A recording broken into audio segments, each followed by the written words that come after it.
In the last few years, a bright orange color has become more and more noticeable in the competition briefings all around the world. In fact, thousands of pilots around the world have chosen the AIR³ as their main flight instrument. And I think I can explain why. 2 words: situational awareness. Let me elaborate. Situational awareness is a military term that's been the main topic in fighter development for the past 5 decades. Planes aren't going faster anymore, but their sensors are getting better. And the tools to process and relay that information to the pilot are also getting better. Head-up displays, glass cockpits, helmet projection, you name it. The more accurately you can picture your situation, the better you can take those sometimes split-second decisions. You're not a fixed point in space, you're a vector. Constantly changing position, speed, direction and altitude. Situational awareness defines how accurately you can represent where you are relative to the terrain and other aircraft. The situation being constantly evolving, the data to process becomes enormous. That's why we need efficient tools that relate seamlessly with our eyes and ears.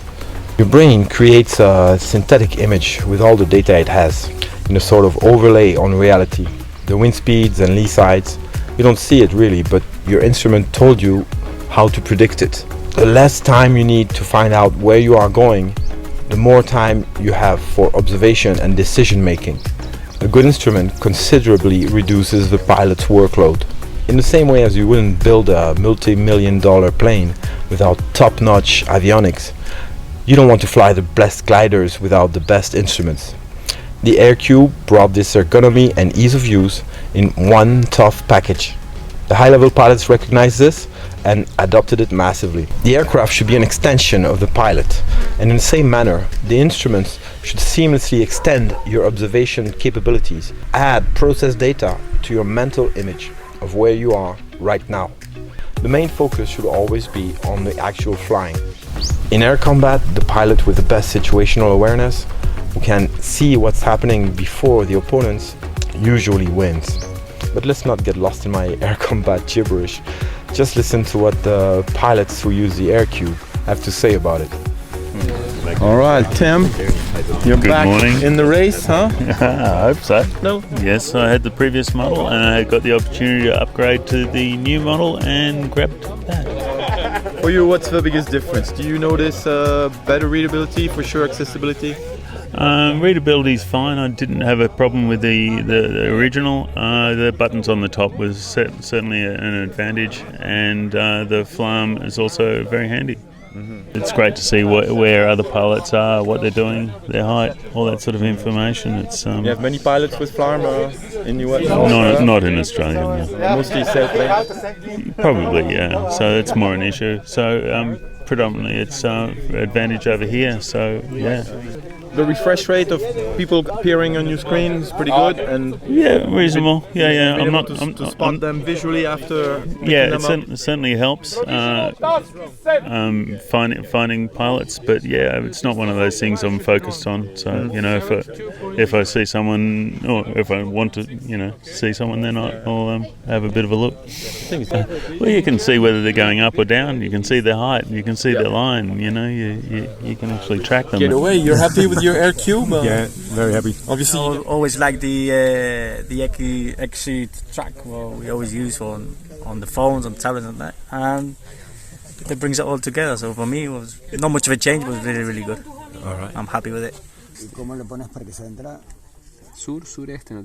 It's much easier, and in general, all the features who bring to this, making the whole thing for me way far fun and easy for sure. Luis Ma, you're the best pilot in Tenerife now, maybe the fastest. What do you like best about the AIR³? The machine is perfect because it's all the all information for me is very important too. It's bigger because I can see from near. Okay, it's magnificent. And I love it. I mean, this AIR3 beeps immediately when. Yeah, it's the only thing I say. It's better to have two thermal assistants. Yeah, also. Yeah, that's good. It even has Netflix, you know. Netflix. Yeah, you can watch Netflix. You can listen to music. That's it all. It's your computer away from your computer, you know, and your flood instrument. It's a no-brainer. That's the shit. Yeah, it's the shit. That's right. So Daniel, tell me what you think is best for the AIR3, AIR3. For me, the best is the easily I can manage the information. Don't worry, I stay focused in thermaling, in my feeling, and then some looking over, and then I have all the information I need. Then I have no stress. For me, it's easy.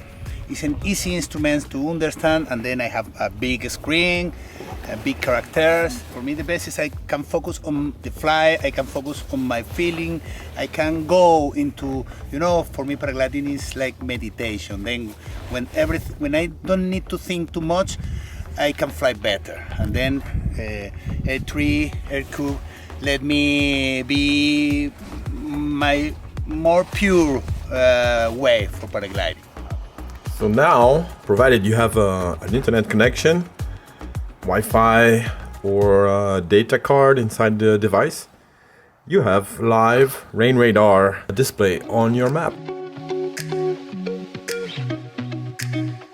So in conclusion, we have happy pilots giving precious feedback for the next generation of instruments. The latest models integrate the latest technologies in free flight, such as FLARM and FANET. The hardware as well as software are in constant development.